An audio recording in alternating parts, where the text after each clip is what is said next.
Hey guys, so today we're going to go over the process of claiming a lead and the expected follow-up plan once you do claim a lead. So we are going to go through this. There is this lead flow sheet that you'll see here in the agent portal. Please check that out. Make sure you understand that fully. The basic expectations are that you're acting quickly, that you're acting intuitively, and that you're following up aggressively. So we're going to go through this lead workflow here, and if you have any questions, please feel free to reach out to Josh and I, and we will clarify anything that is needed.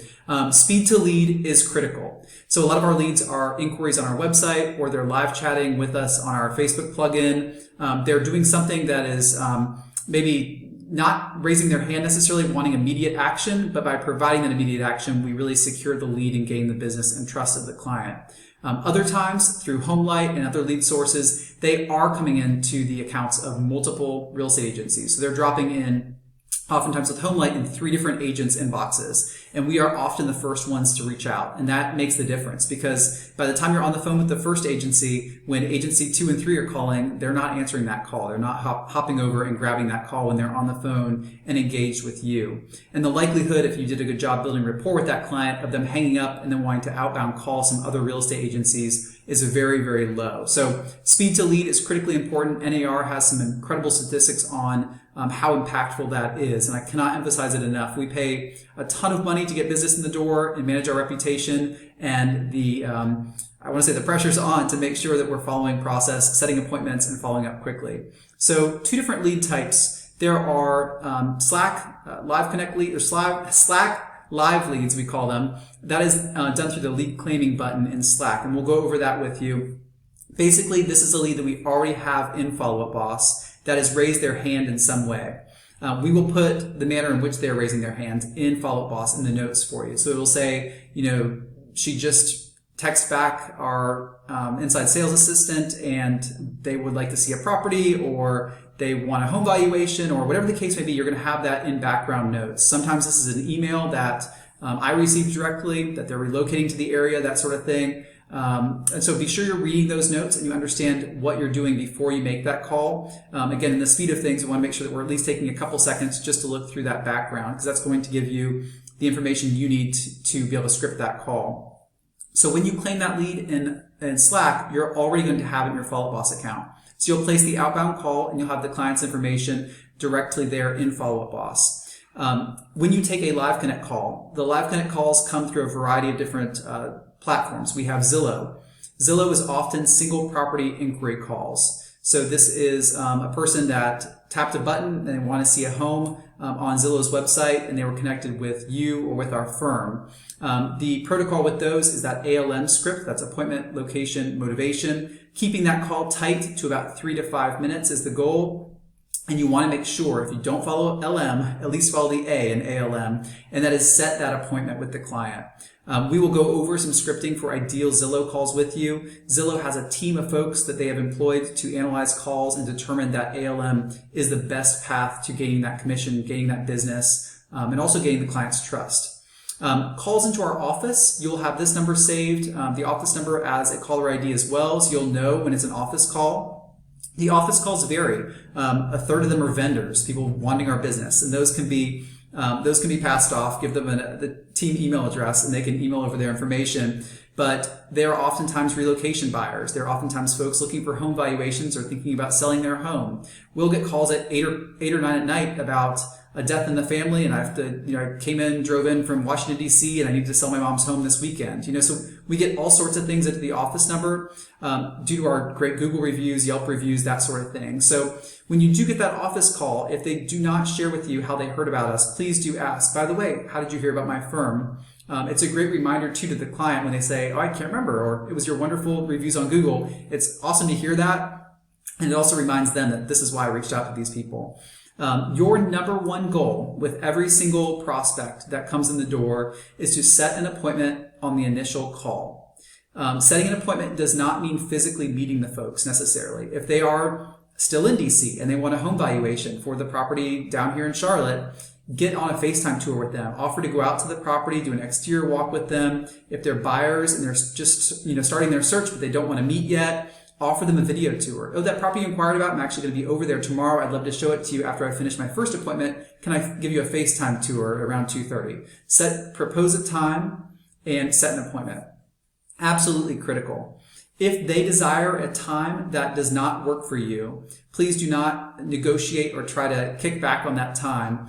We can get coverage from another agent on the team, or we can say that the seller does not allow that time. Here's a time that'll work better, that sort of thing. We can figure out a script for anything.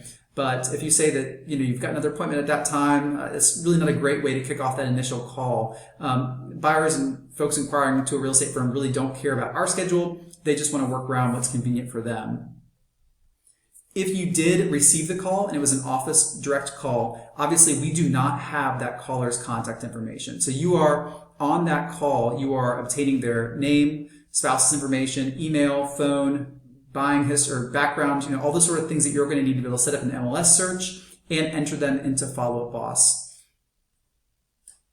So the next stage is to go ahead and enter them into Follow Up Boss. Again, if it was a direct call, you're going to need to do this manually. Otherwise, it will be assigned to you in Follow Up Boss. And here's how you do that. You go into Follow Up Boss here. You'll go up here to New Person, and we're going to enter John sample.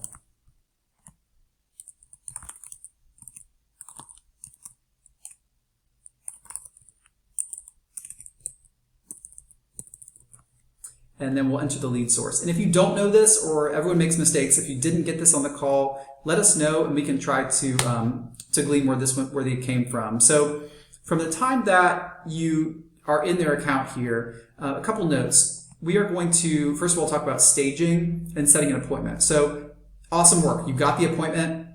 You are going to want to go over here to stage and immediately change this lead out of the lead stage and into whatever category it followed. Basically, this is a progression downward of how the lead should go. Ideally, it comes in as a lead, you attempt contact, spoke with customer, set the appointment, meet with the customer, show them homes, get a listing agreement, or submit offers, or go under contract, and then close.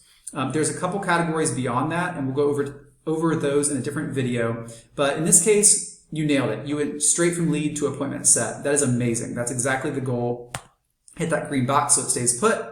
Then you'll go over here to appointments. So let's say that the client was not local and they don't want to meet you. This appointment box is still relevant. So you're going to say, whatever you agree to, a FaceTime property tour, showing,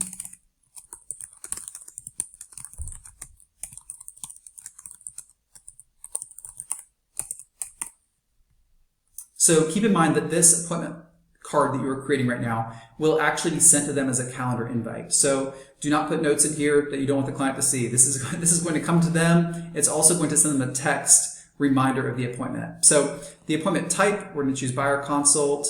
The date and time you want to add here. The location. So if you are doing a FaceTime or Zoom tour with them, just put location via Zoom or via FaceTime, something like that. The description can contain the address, and it'll help you remember where you're going as well. The last thing is to send invitation and email text reminder, and then hit create appointment. So the client is going to get an immediate invitation via email, then they're also going to get a follow-up text reminder the day of the appointment. So I'm going to cancel this one out just so it doesn't stay here. So that would be the most amazing call right there. The only other thing I would do is add background notes. So background notes are static information, and it's easily referenceable right here on the left side of this contact card. So this would be like, John and wife Lucy are moving from New Hampshire to Charlotte. He works for Bank of America. She's a nurse. They have 2 kids, avid boaters, whatever the case may be. You're going to add all that information in background notes. I would avoid adding stuff that's important into the general notes field right here, because that is going to get buried in the information as you continue to communicate with them and send them emails, connect them with a lender, all that sort of thing. Those notes are really going to go missing on you. If you do discover information for a spouse or another person that is heavily involved in the purchase, I would add them right here as relationship, first name, last name, who they are, phone number, that sort of thing, and email. Definitely get that. That's really helpful to have. So we've gone over all that. We've gone over adding notes. The next thing is to make sure that the contact is cleaned up. You'll notice sometimes that the name will come in or be imported incorrectly. Make sure it's formatted correctly. If there's any sort of specific thing that's a must-have, add that in background so that that's easily something you can remember. And also do know that any call you place out of Follow Up Boss, which should be all calls, emails, and text messages should flow from Follow Up Boss for all team leads. But your calls are all recorded, both incoming and outgoing. The ones you place through Follow Up Boss will all be recorded. The great thing about that is is that if there is any sort of, he said, she said type of thing, or you want to reference back to your call recording to critique yourself or evaluate yourself, or you can't remember what they told you on a call, it's great to have that recording there. Let's see. The next thing I would do based on what's happening. Let's say I didn't set the appointment. They're renting for the next year and they just don't want to meet right now. There's another video on how to restage these folks, but I would stage them as nurture, and that's going to result in a once every 30-day follow-up, being that they're a year out from their purchase. And I would also set myself a task in Follow Up Boss. That's going to remind me to do things beyond just placing like an automation in place. So I'm going to go up here to this tasks button and hit that, and I'm going to say 60-day follow-up. And I'm going to put a date and time on that. I'm going to go out 2 months. Create task. I'm not going to create it because I don't want it to show up here on my list. But that's going to remind me in my daily email from Follow Up Boss. It's going to say, time to follow up with John Sample. And I'm going to give him a call and say, hey, you reached out 2 months ago. I know your home search was about a year away. Are the listings I'm sending you helpful? Is there anything I can do to change or adjust your search?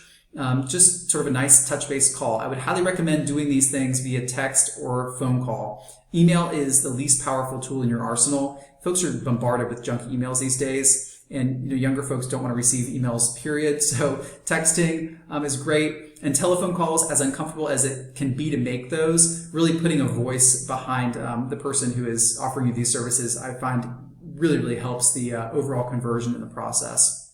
So as we proceed down, we are going to talk about the Ylopo Stars search.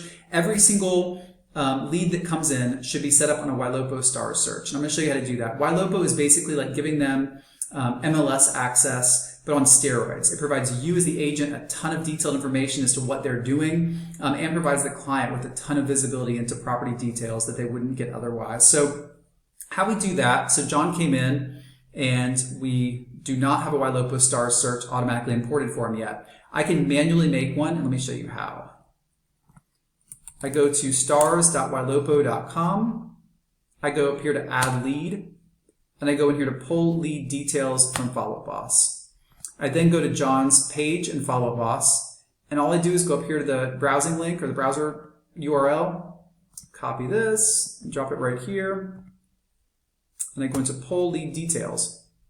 That is going to pull John's sample here into my Ylopo Stars search, and I'm going to go in here and create a saved search for him. So based on my conversation, he only wants to live up by the lake. So I'm going to do Cornelius, Davidson, and Huntersville.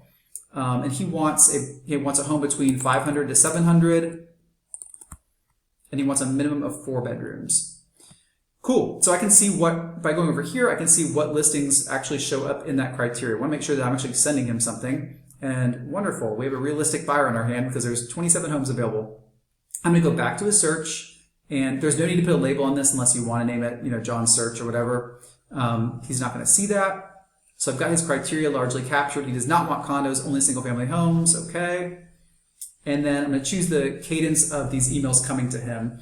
If he is looking in the next 0 to 4 months, I would highly recommend leaving this on as daily. Somebody who's looking to purchase in the next 3-4 months, they are probably pretty hot onto looking at properties. And you don't want to send these so infrequently that they resort to going to other third-party websites to go look at properties. So I would send that daily.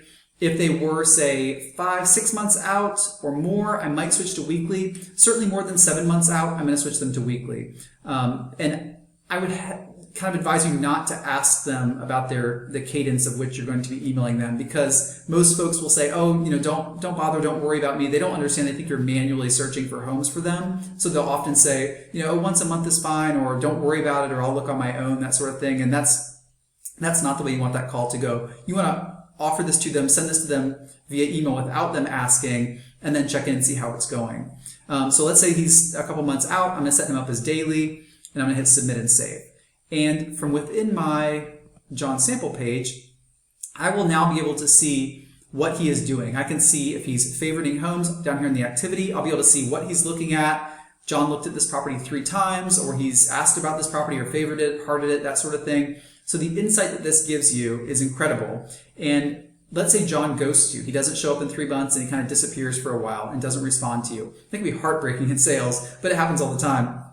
Our Ylopo team will continue to remarket and retarget him on different platforms. So he's going to continue to see our firm listed on the sidebar of Facebook, when he's on the Wall Street Journal, he's going to see us in the header, the banner page. We are going to continue to, through retargeting and remarketing, we're going to continue to softly engage with him. And you are going to know when he clicks back on one of those ads, you are going to get a Y priority alert to your phone that's going to say, John returned to the website after 14 weeks of inactivity. So that's a great time to reach out and see how are things going with your home search. Has anything else changed? Because people often do not look at homes, especially after a long period of time, if they have no intention of buying.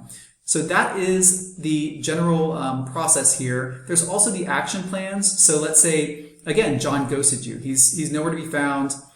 We don't know what happened to John. We could go up here to action plans, and we can go to amplified solutions or any of these sort of buckets and choose, say, the nurture buyer action plan.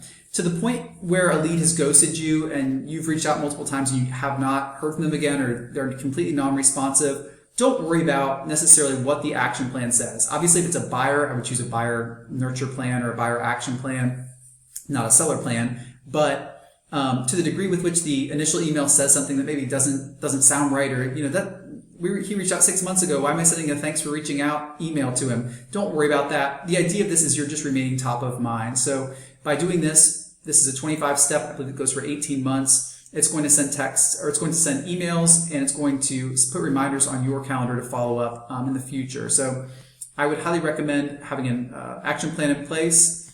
That pretty much captures the essence of lead follow-up.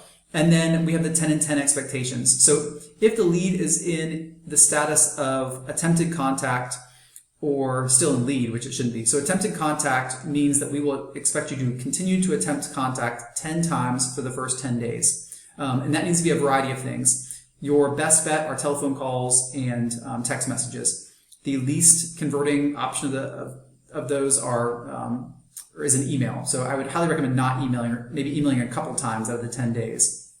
So we need 10 contacts logged in Follow Up Boss for the first 10 days in order to satisfy that requirement. If you do get a mailing address for the prospect, add that to Follow Up Boss. If they're local and they have a home to sell, or if they mention that they're local, but you don't feel like you can necessarily ask them for their address because the call maybe didn't go, there wasn't tons of rapport building that went on, get on the tax record office, punch in their name, copy and paste the address here. We once a month will upload these folks to HomeBot, and they will get a home seller's report on their home. And those are super powerful with a massive, like 70% open rate for those emails. So that is a general lead follow-up plan. Do not just answer the call and kind of see how it goes and then click and then be done. Take it to the next level, do more stuff, engage these automations and these autopilots to really next level your marketing. It brings me so much joy to see somebody that we spoke with, that we followed up with relentlessly, and then 3 years later, they pop back into our account because of a newsletter, because of HomeBot, because of one of these tools or systems we have in place that brings them back, from the dead, if you will. A lot of folks,